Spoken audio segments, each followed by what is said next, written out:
For decades, plastic has been both a miracle and a curse.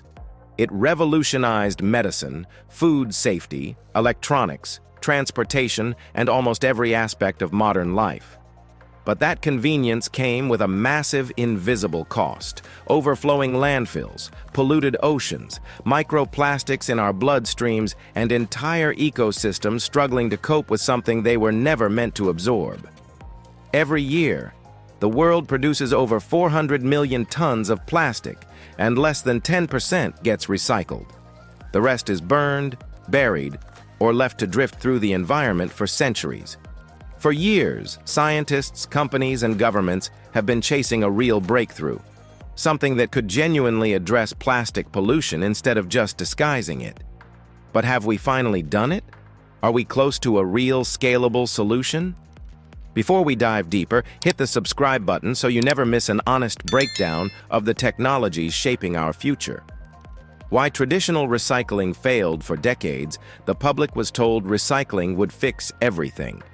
We sorted our waste, trusted our bins, and believed the system worked. But behind the scenes, the truth was much darker. Most plastics aren't recyclable in a meaningful way. Different plastics melt at different temperatures, contain dyes, additives, and contaminants, and often can't be reused without losing strength or quality.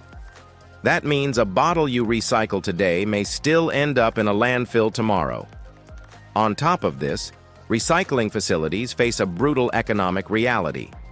New plastic is often cheaper to produce than recycled plastic. Petroleum is subsidized, extraction is efficient, and manufacturers always choose the more cost-effective option. So while we believed recycling was the solution, the system was collapsing. We didn't solve the plastic problem. We simply delayed it, hid it, and hoped it wouldn't get worse. But it did. Bioplastics, the hope that fell short. When recycling failed, the world pinned its hopes on bioplastics, plastics made from plants instead of petroleum. Corn-based, sugarcane-based, and algae-based plastics promised biodegradability and reduced pollution. But reality struck again. Most bioplastics only break down under industrial composting conditions, which many countries and cities don't have. In normal soil, oceans, or landfills, they behave like conventional plastic. They linger, they break down into microplastics, they pollute. And large-scale bioplastic production isn't innocent either. It requires enormous amounts of water, land, and fertilizers competing directly with food production. Bioplastics weren't useless, but they weren't the miracle fix we were promised. The breakthrough: enzymes that eat plastic. One of the most exciting innovations in recent years comes from biotechnology: plastic-eating enzymes.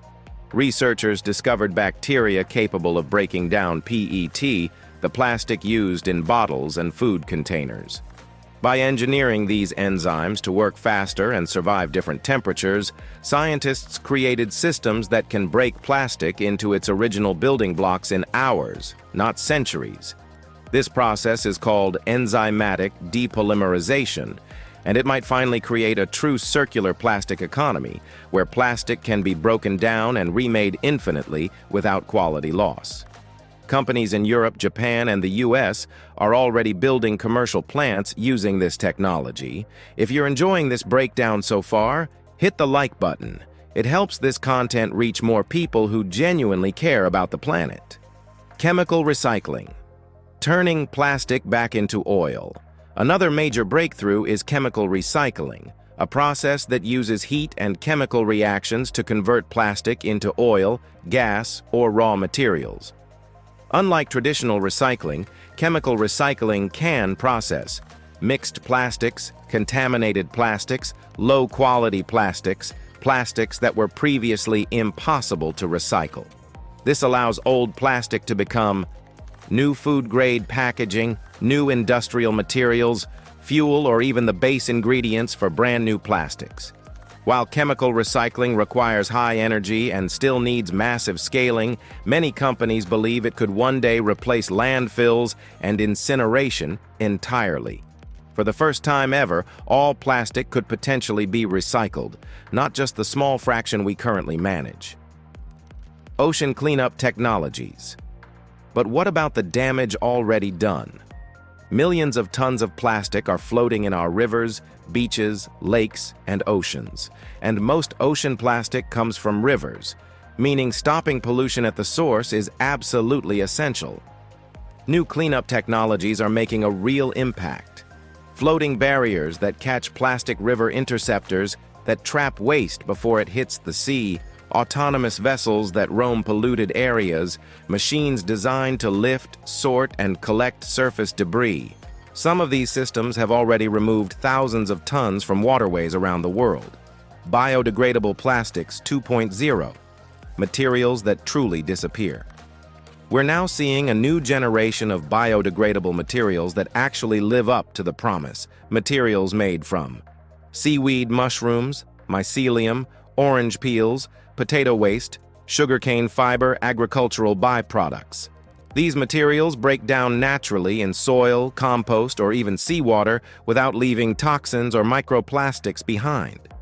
Companies are creating biodegradable packaging, single-use items, edible water pods, compostable cutlery, and containers. While they won't replace all forms of plastic, they can severely cut pollution in industries that rely heavily on disposable products. The real breakthrough. A system, not a single invention. Here's the truth. There is no single invention that solves the plastic problem. No magic plastic, no perfect recycling technique, and no single technology can fix a crisis that took decades to create.